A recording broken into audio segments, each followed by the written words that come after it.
Assalamualaikum, selamat datang di channel Cerita Misteri, tempat di mana cerita-cerita misteri dan menarik yang akan membuat kita terpesona. Hari ini kita akan membahas tentang sebuah kisah yang sangat menarik tentang cerita dendam di Kampung Jahanam. Sebuah cerita yang penuh dengan misteri, kejutan, dan ketidakpastian. Mari kita saksikan bersama. Sebelum kita lanjut, jangan lupa like, komen, dan subscribe agar kami makin semangat membuat cerita-cerita misteri berikutnya. Terima kasih. Bab ke-14. Selesai mengisi perut, mereka memilih untuk lanjut beristirahat. Mereka rebahan di atas tikar yang digelar di ruang tamu. Pintu dibiarkan terbuka agar sirkulasi udara bisa masuk. Mereka sudah kadung lelah dan ngantuk. Biarlah nanti Saji membersihkan rumah ini, pikir mereka. Mata mereka terlalu berat. Terlebih lagi buaya. Angin sejuk siang itu membawa mereka alam mimpi. Untung saja ruang tamu itu lumayan luas, sehingga mereka bisa tidur berjarak. Ratih. Suara berat namun bersahaja memanggil Ratih. Ratih masih enggan untuk membuka mata. Rasa kantuknya tak tertahankan.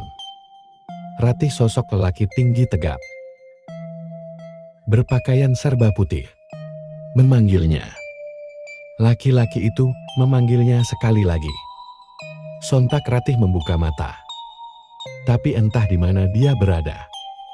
Sosok laki-laki itu tepat di depan matanya. "Siapa kamu?" tanya Ratih.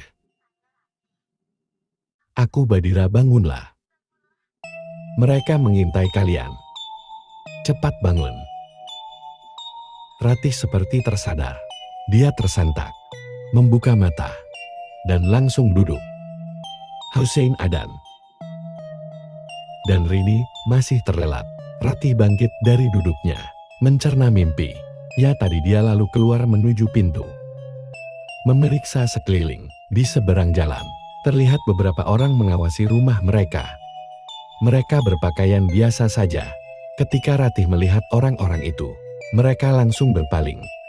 Berjalan seolah-olah mereka hanya orang. Lewat saja Ratih melihat jam. Ternyata sudah masuk asar. Dan azan bangun udah sore. Sambil menggoyangkan tubuh azan, berkali-kali tubuhnya digoyangkan. Tapi ada yang tak bergeming. Benar kata Hussein, dia tidur seperti sapi. Mati. "Oi, dan bangun woi!" teriak Ratih di dekat telinga pemuda itu. "Hah? Apa-apa di mana?" Adan tersentak dan langsung duduk kebingungan. Bukan hanya Adan saja yang bangun, tapi Rini dan Hussein juga terkejut. Mereka membuka mata seperti nyawanya belum terkumpul. Semua. Ratih yang melihat pemandangan itu hanya tertawa kecil. "Bangun-bangun. Udah asar salat. Ayo," seru Latih lagi. Latih segera ke kamar mandi. Mau mandi dan ambil wudhu. Meninggalkan mereka yang termenung, masih mengumpulkan nyawa. Sampai di kamar mandi, Ratih mencium aroma bunga dan dupa. Dari mana asal wewangian ini, pikirnya. Ratih mengendus-endus. Dari mana asal aroma itu? Dia berpaling ke pintu belakang, mencari-cari aroma bunga itu. Betapa terkejutnya ketika dia melihat keluar halaman belakang. Banyak berbagai jenis kembang bertaburan mengelilingi rumah mereka. Bunga itu terlihat di antara rerumputan dan terus mengarah ke area depan rumah. Hayo Rini menepuk pundak kakak dari belakang. "Astagfirullah. Kamu Ring, ngagetin aja lah. Ngapain kak? Nggak jadi mandi. Aku duluan ya," kata Rini sambil berlari kecil ke kamar mandi. Nggak ada kak. Dului sesurati." Kemudian, selesai mandi dan wudhu, Ratih dan Rini pun sudah siap-siap memakai mukena dan menunggu dua orang pemuda itu membersihkan diri. Tak lama Hussein tiba lebih dulu. Disusul ada di belakangnya. Mereka melaksanakan ibadah seperti biasa. Selesai salat. Kayaknya tadi ada yang kemari. Mengawasi kita. Ucap Ratiha gimana? Gimana Ra? Sahut Adan. Itu tadi pasak dan dupa gitu. Rini mengendus bau itu. Iya ada. Ucap Husin juga sambil mengendus-endus. Rumah kita ditaburi bunga. Lihat aja sekeliling. Jelas hati. Mereka pun beranjak dari tempat duduk masing-masing. Menuju keluar rumah, memastikan. Wah iya benar. Lihat tutup bunganya semua. Tunjuk Adan. Kan. Ayo cek ke belakang ucap. Ratih. Mereka mengitari rumah itu dan di samping luar kamar mandi terdapat tampah berisi darah dan kembang, serta dupa yang sudah terbakar. Darah itu dicecer mengelilingi tampah itu. Melihat itu, mereka diam seketika. Dan ambil air bersih, 1 ember di sumur. Cepat Prim, ambil garam kasar 1 bungkus, dan bubuk daun bidara di tas Kariria Husein. Tanpa aba-aba, Rini dan Aden langsung pergi mengambil apa yang disuruh Husein tadi. Tak lama Adan Chandrini kembali membawa benda-benda itu. Husein langsung menuangkan 1 bungkus garam kasar dan bubuk daun bidara tadi. Kalian masih ada wudhu kan? Tanya Husein. Mereka serentak mengangguk.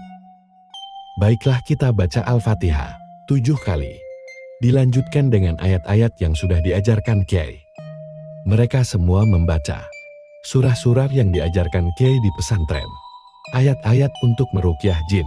Setiap selesai 1 surah, mereka bersamaan menghembuskan ke dalam ember berisi air itu. Suasana mencekam. Angin kian kencang berhembus. Mereka tetap membaca ayat-ayat itu dengan suara lantang. Aha. Suara tawa terdengar di antara hembusan angin. Namun, mereka tetap membaca tanpa menghiraukan suara itu. Langit yang tadinya cerah berangsur gelap. Aha. Suara itu terdengar lagi.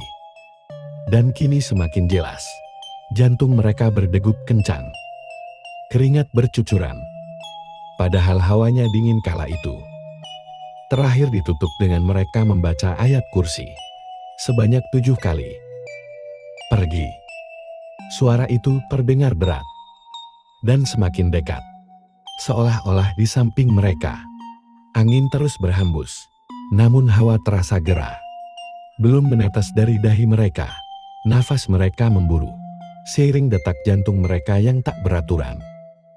Selesai sudah mereka membaca ayat-ayat suci Al-Quran. Semua tampak ngos-ngosan. Husein lalu mengangkat ember berisi air ruqyah itu. Lalu menyiramkannya ke arah darah dan sesajen itu. Bismillahirrahmanirrahim. Pergilah kalian wahai jin-jin jahanam. Serunya lantang saat menyiramkan semua sesajen itu dengan air ruqyah. Dilanjutkan dengan menyiramkan air sedikit demi sedikit mengelilingi rumah itu. Namun tak terputus alirannya. Husein terus mengitari rumah itu sambil membawa ember berisi air. Dan tiba kembali di titik awal. Tempat sesajen itu. Suara pekikan. Teriakan-teriakan terdengar seperti kesakitan. Lalu samar-samar menghilang. Angin berhembus pelan. Suasana kembali terasa normal. Mereka pun bergegas kembali menuju ke rumah. Terduduk di teras. Menenangkan ketegangan. Dan degup jantung yang tak beraturan. Gila, baru beberapa jam loh kita di sini. Belum juga 1 malam. Aden menggelengkan kepalanya. Tak habis pikir. Dengan kejadian yang baru saja mereka alami. Itu baru kroconya. Dan yang tadi itu belum. Ada apa-apanya dengan yang akan kita hadapi nanti. Sahut Husein menimpali. Kini aku baru paham. Dengan nasihat-nasihat Kiai, kita tidak boleh goyah menghadapi mereka. Sepertinya ke depannya kita harus membiasakan diri. Ucap Ratih. Iya Kak. Baru kali ini rasanya aku mendengar suara-suara itu. Itu baru suaranya, belum wujudnya. Ujar Rini menyambut. Yang kita hadapi ini bukan sembarang orang. Kita harus betul-betul teguhkan iman. Kapan saja mungkin kita bisa kena santet. Hati-hati menerima makanan dan minuman dari warga sini. Ujar Hussein lagi. Ya udah nih. Udah 5 kita beres-beres dalam rumah dulu. Listrik kita diputus. Kalau keburu malam nanti susah. Nggak ada penerangan. Ucap Ratih. Mereka semua bangkit. Beranjak dari tempat duduk masing-masing. Mereka segera bergegas bersih-bersih bagian dalam rumah. Adan dan Hussein membersihkan sarang laba-laba yang memenuhi setiap sudut ruangan. Sementara Rini mengelap debu-debu di perabotan. Ratih menyapu dan mengepel lantai. Setelah siap membersihkan sarang laba-laba, para pria pun mulai mengambil kayu bakar samping rumah untuk diangkat ke dapur. Dilanjutkan dengan Ratih dan Rini yang mencuci alat memasak dan piring-piring yang sudah berdebu. Mereka juga membuat api di halaman. Sekalian membakar sampah-sampah juga. Asapnya berguna untuk mengurangi nyamuk-nyamuk. Hari sudah semakin gelap. Ratih di dapur memasak nasi sambil menunggu maghrib. Sementara Rini menyiapkan tempat tidur. Mengganti spray dan sarung bantal. Untung saja, lemari mereka tidak bersarang tikus atau rayap. Jadi pakaian yang mereka tinggalkan masih bersih dan layak pakai. Buk Nur rajin menatap pakaian di lemari. Tak lupa pula menguntungkan kapur berwarna-warni di setiap rak lemarinya. Allahu Akbar. Allahu Akbar. Suara alam azan maghrib berbunyi dari handphone mereka secara bersamaan, yang artinya sudah masuk maghrib. Mereka lekas beribadah seperti biasa diimami Hussein.